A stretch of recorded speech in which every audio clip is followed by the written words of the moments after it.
وہ کیا بنیاد اور کیا پیمانہ ہے جس پہ رکھ کر ہم کسی بھی چیز کے بارے میں یہ پتہ لگا سکیں کہ اسلام میں اس کا ثبوت ہے یا نہیں۔ لہٰذا میں سب سے پہلے آپ کے سامنے اسی بات کی وضاحت کروں گا کہ کس بنیاد پر یہ فیصلہ کیا جائے گا کہ یہ چیز اسلام میں ہے اور یہ نہیں ہے۔ دیکھیں، شریعت کے اصول 4 ہیں: کتاب اللہ، سنت رسول اللہ، اجماع امت محمدیہ اور قیاس شرعی۔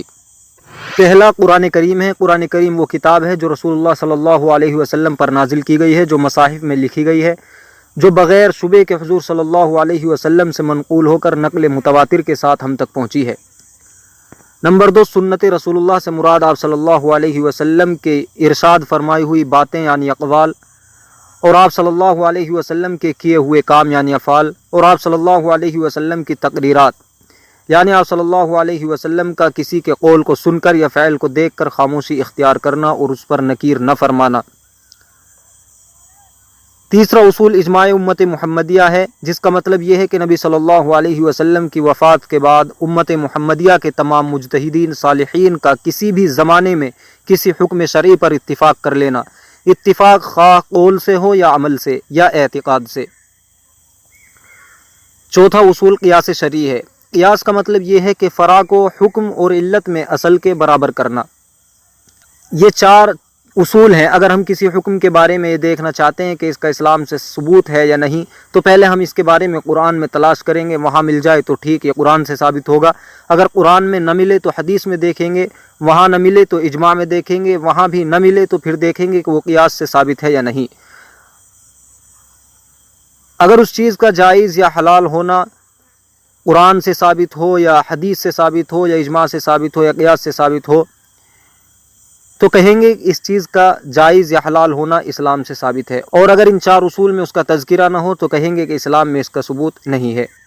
اب اگر کوئی یہ کہے کہ جو آپ نے 4 اصول یعنی ادلہ شرعیہ ذکر کیے ہیں، اس کا ثبوت کہاں سے ہے؟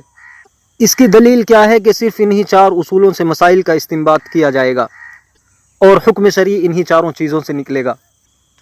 تو جواب یہ ہے کہ یہاں بھی ہم اسی ضابطے پر عمل کریں گے جو ابھی بتایا گیا کہ کسی چیز کے بارے میں جاننے کے لیے کہ اس کا ثبوت اسلام میں ہے یا نہیں، ہم ان 4 اصولوں کی طرف رخ کرتے ہیں۔ سب سے پہلے قرآن کریم میں دیکھتے ہیں، پھر حدیث میں، پھر اجماع میں، پھر قیاس میں۔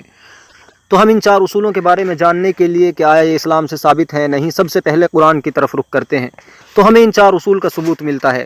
سورہ نساء میں اللہ تعالیٰ ارشاد فرماتے ہیں: یا ایھا الذین آمنوا اطیعوا اللہ واطیعوا الرسول واولی الامر منکم فان تنازعتم فی شیء فردوہ الی اللہ والرسول۔ کہ اے ایمان والو، تم اللہ کا کہنا مانو اور رسول کا کہنا مانو، اور تم میں جو لوگ اہل حکومت ہیں ان کا بھی کہنا مانو۔ پھر اگر کسی امر میں تم باہم اختلاف کرنے لگو تو تم اس امر کو اللہ تعالیٰ اور رسول کے حوالے کر دیا کرو۔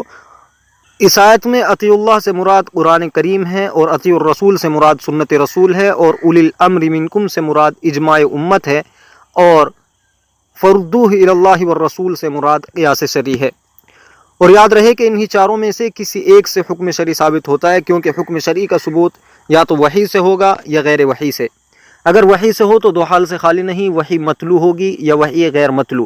اگر وحی متلو ہو تو وہ قرآن ہے، اور اگر وحی غیر متلو ہو تو وہ حدیث یعنی سنت رسول ہے۔ اور اگر حکم شرعی کا ثبوت غیر وحی سے ہو تو وہ بھی 2 حال سے خالی نہیں، اجتہاد سے ثابت ہوگا یا غیر اجتہاد سے۔ اگر اجتہاد سے ثابت ہوگا تو اجتہاد جمیع ہوگا یا اجتہاد بعض۔ اگر اجتہاد جمیع سے ثابت ہے تو وہ اجماع ہے، اور اگر اجتہاد بعض سے ثابت ہے تو وہ قیاس ہے، اور غیر اجتہاد سے حکم شرعی کا ثبوت قابل حجت نہیں۔ اب تک صرف ہم نے یہ سمجھنے کی کوشش کی ہے کہ کسی چیز کے بارے میں یہ کیسے پتہ لگایا جائے گا کہ اسلام سے ثابت ہے یا نہیں۔